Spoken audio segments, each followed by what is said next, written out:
record. I'm going to record it and share with you the Tanakh. So we're holding chapter 4 of the Navi. We're going to study half. Usually, it's been working out that we study one chapter of Navi every day. We study, a half a chapter each time we study. So about a half a chapter. So we're learning about an amazing miracle today. So join me inside as we discuss this beautiful, interesting, amazing miracle that takes place. And that is that they're going to go through the Jordan River and they're going to fulfill something that Moses amazingly asked them to do.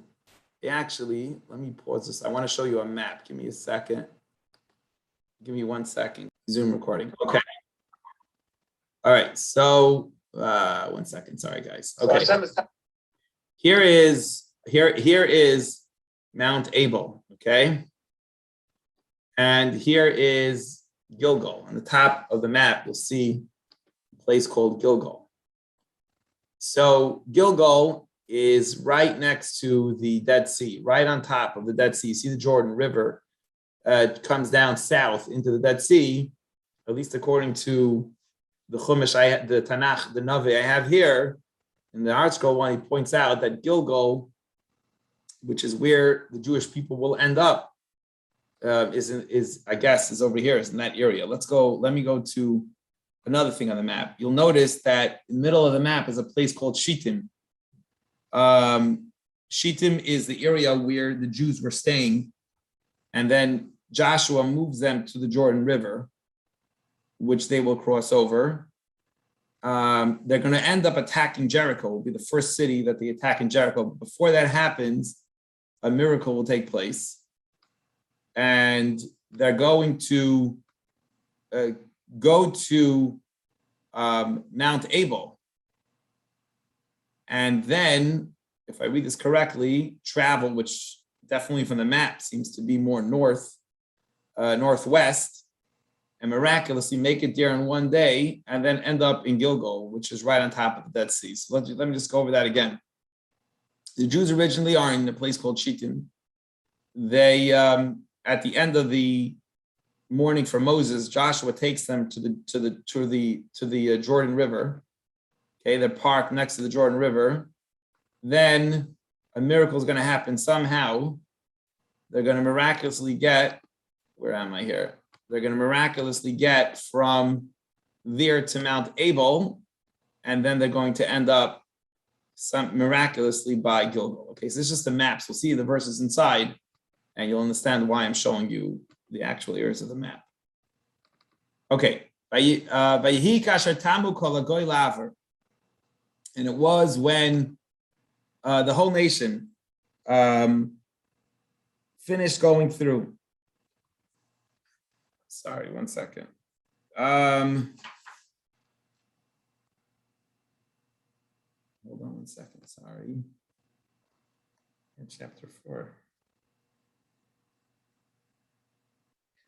Oh, when they Yomer Hashem el Yoshua, and Hashem says to Joshua. So once the Jewish people, which we learned about the other day, remember we learned the Kohanim stood in the water. As soon as they stuck their feet in the water split, and the whole Jewish people went through the Jordan River on dry land. We discussed that in yesterday's class. So Hashem says to Joshua, go and get 12 men. Go choose 12 men. Ish echad, one man from each of the 12 tribes. And we learned about this in the previous Navi, that Hashem told Yeshua already to have 12 people ready in order to be prepared to get to what needs to be done now. We're going to learn about a big miracle that took place while the Jordan River was split. And say to them, tell these 12 men, take yourselves from here, carry out from the midst of the Jordan River, from the area where the Kohanim are standing, right? There's Kohanim are standing in the middle, in the Jordan River. Get from them, 12 stones, take from where they're standing 12 stones. You 12 men, carry them out with you out of the Jordan River, and you should end up placing them in the place which you're going to lodge tonight, where you're going to end up being tonight, which you're going to end up sleeping tonight. So I want you to take these 12 stones that originally, as Rashi says, was commanded before he passed away. He says that I want you to build an altar out of them at Mount Aval. Okay, in that area where Mount Aval is, which I showed you on the map. And you're going to write on the 12 stones all the words of the Torah. We had a whole discussion when we learned it in the Chumash, if they wrote every single part of the Torah there, or did they just write, I think we had a Sadia Goy, and one of them said just points of it, or just one book of the Torah, whatever the discussion was. And in that day, Rashi says here, the Torah doesn't, the Navi doesn't give you all the details, but Rashi brings here that in the Talmud tractate Sota discusses at length that in one day, there was a big miracle that they got to Mount Aval and they built an altar there with these stones, and they brought sacrifices on these stones, and they ate and they drank. And then they took the stones, they wrote on it the whole Torah, and then they took the stones and they brought it to Gilgal, to that second area in Gilgal, which was right north of the Dead Sea. So major miracles are taking place here that are not in the actual prophecy of the Navi, but in the oral tradition passed down. But many other miracles take place. What it does say here in the Navi straight out is that I want you to take 12 stones out of the Jordan River, and I want you to bring them to where you're going to camp tonight. Continuing right along, verse 4. Yeshua called the 12 men, the 12 men which he had prepared already from the Jewish people. He took one man from each of the 12 tribes. That's why they had 12 stones, because they had a representative from each of the 12 tribes.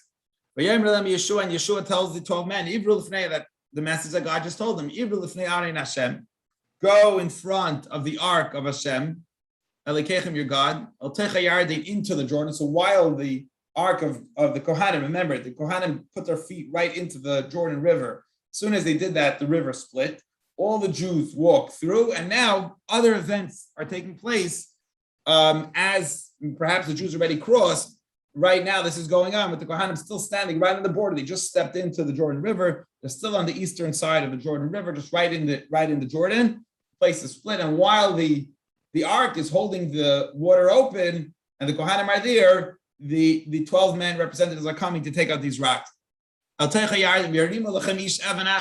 man should lift one stone, on his shoulder. The Misra Shifti Yisrael, the amount of people and stones that are equal to the amount of tribes there are. Well, why do I want to do all this? The Navi says, because I want these to be as a sign. When your children come and ask you machar later on, tomorrow saying, what are these stones for? You'll have proof. You'll show the stones that we took out of the Jordan River when the great miracle happened. You'll say to them, verse 7. Hashem made a miracle that he split the Jordan River. Because of the Ark of the Covenant of God, the tablets that were there. So in merit of the Torah and the tablets, the Ark split. That as soon as they stepped into the Jordan River, it split. And we're having these stones as a testimony, as a memorial, until this day. And the stones are in Gilgal. The stones were brought to a place called Gilgal. Yasu came Bnei Yisrael, and the Jewish people did Yeshua, exactly as Joshua commanded them. They carried the 12 stones of Techiyadin from inside the Jordan River. God spoke to Yeshua. The Misra Shifti Yisrael, the amount of the same equal to the tribes of the Jewish people. And they brought it to the place where they stayed in Gilgal, and they settled over there. And now another miracle, another testimony. They took 12 stones from outside the Jordan, and Hikim Yeshua b'Techiyad, and Joshua erected them in the Jordan River. Tachas matzav ragel kohanim, under the feet where the kohanim were standing. Nois Yarin, the kohanim who were carrying the ark. And it's there until this day. Also a monument to show this great miracle. They moved not just stones from inside the Jordan, outside the Jordan River, but from outside the Jordan River into the Jordan River, while the river is being held open miraculously. Okay. And meanwhile, the Kohanim are standing in the Jordan River until this whole thing that Hashem commanded Yeshua to do, take out stones, and they're going to miraculously write the Torah on them, and they're going to bring them somehow, and they're somehow higher, like in time and space, able to travel to all these distances and do all these things. The God commanded Joshua to speak to the nation. Shiva Moshe, Yeshua, all the things that Moses had previously commanded Yeshua, Yimaru, Ha'am, Vayavru, and all these things take place, and the nation go through the river. Now, the commentaries say, what was the purpose of all these miracles and stuff? It was all to show them that the reason the ark is, the water split, is because of their commitment to Torah. It was the ark with the tablets in there that split the water, and it was the rocks and the testimony, the monuments are creating all of the Torah written on them. And the message to the Jewish people is that all this is taking place only because the Jewish people are committed and attached to the Torah. And I guess the message is that if they keep the Torah, they'll be successful also as they enter Yisrael. When it came to be that the people, the nation finished going through, and Rashi tells us another miracle happened here. The Kohanim had just stepped inside to the eastern side when they originally went into the river. They just stepped back. They didn't go through the river miraculously to the other side like all the other Jewish people did. They stepped back out from where they came from. The second they step back out, as soon as they step back out, the water started gushing down. How did they get across the river? Because the ark flew, holding on to the ark. They flew with them on to the other side, crossing over in a different miraculous way. They crossed over the river, holding onto the ark, and the ark was able to pass over the river miraculously. Now, one of the messages here is that you don't carry the Torah carries you. A person thinks that he's the one, he's carrying the Torah. The truth is, the Torah is supporting the people that are carrying them. This happens, and the Kohanim now end up across the Jordan River, and they end up again back in front of the Jewish people. They go in the front, because as we said, in times of Joshua, the ark led the way. Didn't have the cloud there, the same system, the ark led the way. Verse 12, and of the 12 tribes, we know the 2.5 tribes of Reuven, Gad, and Manasseh, they left their wives and kids on the eastern side of the on the other side of the Jordan River, and they promised they're going to go first. They made a commitment. They went up armed in front of the Jewish people. Exactly like Moses made up very clearly with them before he passed away, that they have to lead the battle here. And we'll continue with Hashem's help. We will continue to learn the story of Navi in tomorrow's class. That's the end of today's class. Any questions or comments on today's Navi?